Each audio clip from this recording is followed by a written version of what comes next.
What's going on, everybody? So it's only been a couple of days after I swapped to Monk, and I want to share another solo farming location that I've been taking advantage of to go ahead and get my legendary items. I only have a few right now, but we're going to go ahead and push this farm. Hopefully we get some more items, and I want to showcase what spot I've been using. Let's get into it.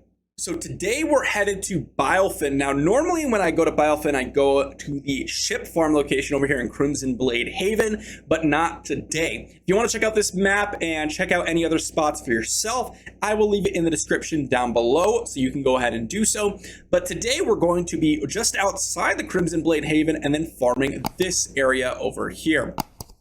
Now, this one is and does have a lot of high monster density, but it's a little bit hard to get a route out of it. So right here, we're going to be starting over here at this waypoint and then moving our way through into this little group of monsters right here, making our way north into this shrine location here, wrapping kind of around and then back out to pick up a couple of shrines around here.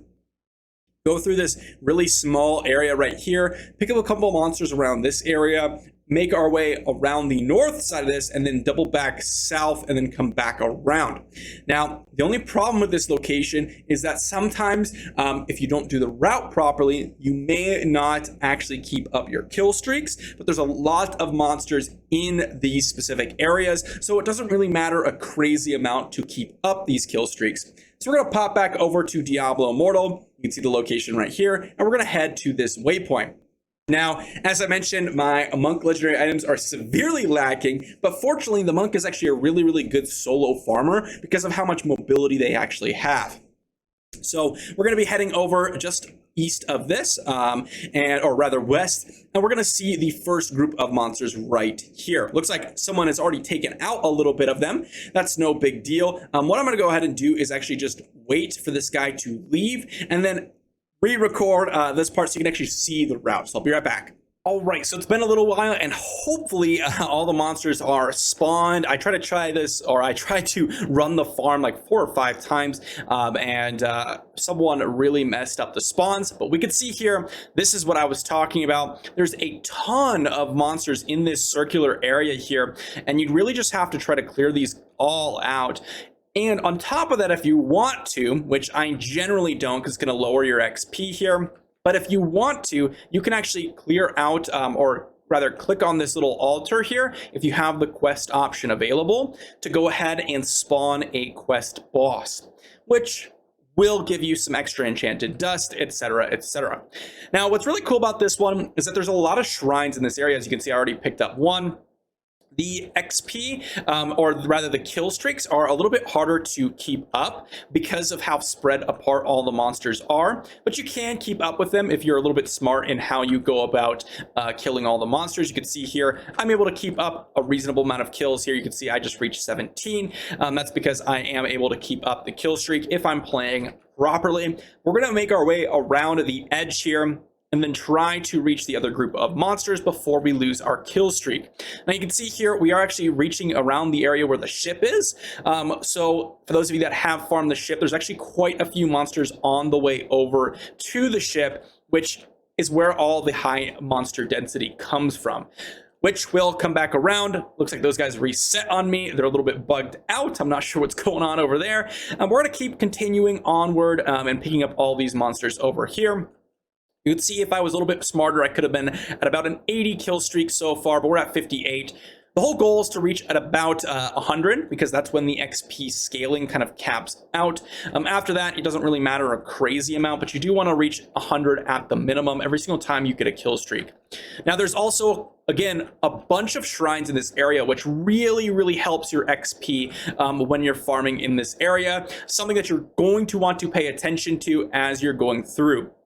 Now, when you're going through and you're killing off all these monsters, you'll note that there's a little bit of that area right there where you'll end your kill streak, which is completely fine because, as I mentioned, all you're trying to do is get up to 100, which you can absolutely do when you're going through and killing off all these monsters. And when you're getting down into that little path area, although there's nothing to kill, you'll be at 100 at that point, so it's not really that big of a deal if you lose your kill streak at that moment. And you can see by the time we've returned, all the monsters are spawned once again, and you can repeat the process. I've really enjoyed this area. It's, again, some way to kind of mix things up if you wanted to. If you also wanted to, you could run this as a group. I have not tested it a crazy amount, but for when I have run 2 to 3 people, it has sped up the process a little bit for me. Now, with all that being said, I want to go over the stats of this spot because a lot of people are curious about it. First things first, I have 90% magic find. Now, what does that mean? That means that I'm going to be increasing my chances for legendary drops. Now, based on what I've experienced, going from 15% magic find to 90, I've experienced about a 50% legendary drop rate increase. So whatever I get, you can expect about 50% less than what I've gotten. A little bit, actually, it's more like 33% less or something like that. Not sure on the math at the top of my head. But that means that if I'm getting, which I was getting around 4 to 5 legendaries, or rather 3 to 4 legendaries per hour, you should receive 2 to 3 legendaries per hour, maybe a little bit less. Now, the way I base this off of is I was getting roughly about 80k, 75 to 80k experience per minute. And if you compare that to Realm of Damnation, which is about 110k XP per minute in the Plains of Torment, or 120k XP per minute in the large rotation, I get about 5 to 6 legendaries an hour in those locations, which means that if I'm getting around 75k to 80k experience per minute, it's about as 2/3 as good as those spots, which means that's where my legendary items per hour comes from. Now, of course, you're going to need to farm a lot of these locations in order for you to get those rates, because it is RNG based. For those of you that don't understand this, if you go and farm for, an hour or so, that's not really going to give you a good sample size, which is why I base it off of the XP per hour or XP per minute, and then compare that to Realm of Damnation, because I farmed Realm of Damnation for literally hundreds of hours, and I know how many legendaries I can get per hour in those locations, and so I compare it to these ones that I find out. This one's a really nice one, though. If you want to try it out, I highly recommend you just give this a shot. If you are fortunate enough, you could also run a slightly different route, which I'll go ahead and just showcase this here. Let me just run back up here. So you can see the big area of monsters here has respawned. There's also a bunch of little elites around the area. But you can see here, if you want to, you can actually use this area and cross the bridge, which you have to wait till the tide shifts. I'm not sure what kind of prerequisite you have to get in order for that to work.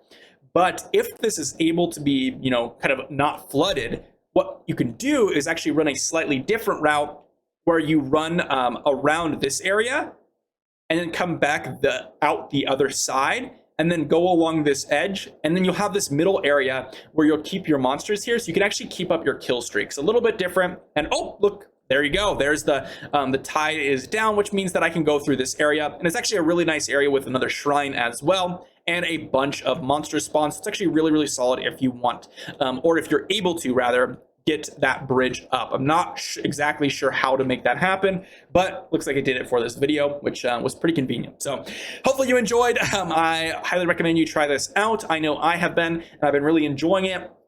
Again, I've been focusing more on the solo farms because I barely am able to find a party, and I can sure as heck imagine that most of the casual players are never going to find a party. So solo farming spots are definitely something that I've been focusing on. Thank you for watching. If you did enjoy, be sure to like the video, sub to the channel, and I'll see you tomorrow.